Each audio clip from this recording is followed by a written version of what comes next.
আসসালামু আলাইকুম। আমি doctor Abu Bakr Siddique, Monima homeo complex. আমি এখন যে বিষয় নিয়ে কথা বলবো তা হলো হাইড্রোসিল কি, কেন হয়, এই রোগের লক্ষণ কী এবং এর হোমিও চিকিৎসা কী। আসলে হাইড্রোসিল বলতে আমরা কি বুঝি? টিউনিকে ভ্যাজাইনালিস নামক অন্ডকোষের আবরণে সেরাম ফ্লুইড জমার ফলে অন্ডকোষ ফুলে বড় দেখায়, তখন সেই অবস্থাকে একশিরা বা হাইড্রোসিল বলে। কি কি কারণে এই অন্ডকোষ প্রদাহ বা হাইড্রোসিল হতে পারে? যেমন, যখন অন্ডকোষে সামান্য আঘাত থেকে বা কোনো রকম ইনফেকশন থেকে হাইড্রোসিল হলে তাকে প্রাইমারি হাইড্রোসিল বলে। যখন ফাইলেরিয়া অসুখ থেকে এপিডিডাইমো অর্গাইটিস হয়ে অন্ডকোষ ফুলে বড় হলে তাকে সেকেন্ডারি হাইড্রোসিল বলে। এই রোগটি হলে আসলে কি লক্ষণ প্রকাশ পায়? আঘাত লাগার পর ক্রমশ ফুলে বড় হয় অন্ডকোষ। অন্ডকোষের ফোলাটা সিস্টিক ধরনের বা জল ভর্তি বেলুনের মতো লাগে।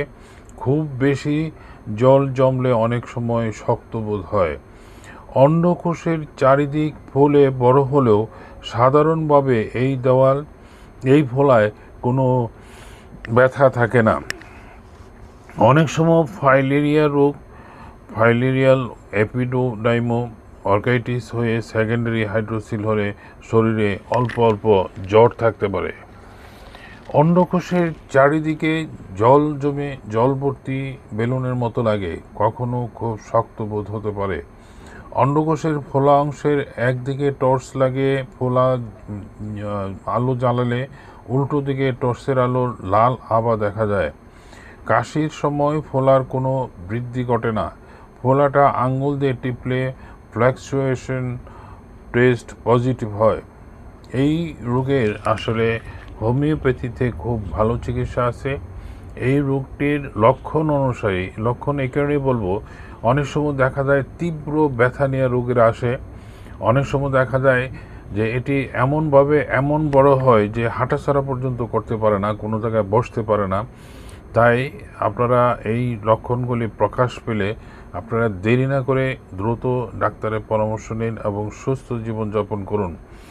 এই রোগটির হোমিওপ্যাথিক চিকিৎসায় কিছু উল্লেখযোগ্য ওষুধের নাম আমি উল্লেখ করছি, যেমন এপিসমেল, আর্নিকা মন্ড, আর্সেনিক এল্প, ব্রায়োনিয়া এল্প, aurum met, calcarea carb, conium, fluoric acid, graphites, iodum, ক্যালিয়াইড, pulsatilla, rhododendron, silicea, selenium, spongia এবং সালফার ইত্যাদি। এই রোগটির যখন প্রচণ্ড প্রচণ্ড ব্যথা ফিল করে, তখন রোগে একটা অনেক সময় জ্বরে আক্রান্ত হন। এই জ্বরটা আসলে ব্যথার থেকেই হয়। আর এটি আমাদের হোমিওপ্যাথিক চিকিৎসা নিলে দেখা যায় 2 থেকে 3 দিনের ভিতর ব্যথাও কমে যাবে এবং ফোলা কমতে থাকে। তবে এটির পার্মানেন্ট চিকিৎসার জন্য যেমন দেখা গেল 1 মাসে হয়তো ফোলা এবং ব্যথা কমে গেল, কিন্তু আপনার স্থায়ীভাবে ঠিক হতে গেলে মিনিমাম 3টা কোর্স খাওয়া উচিত। তবে আপনার যদি এই রোগে আক্রান্ত হন তাহলে অবশ্যই ডাক্তারের পরামর্শ নিন। বাজার থেকে এমনি ওষুধ ক্রয় করবেন না, কারণ এতে আপনার হিতে বিপরীত হতে পারে। আমার ভিডিওটি ভালো লাগলে আপনি সাবস্ক্রাইব করবেন এবং লাইক দেবেন। আর আমার সাথে পরামর্শের নাম্বার হলো 01733162976। আপনার সুস্থতা কামনা করে এখানে শেষ করছি। আল্লাহ হাফিজ।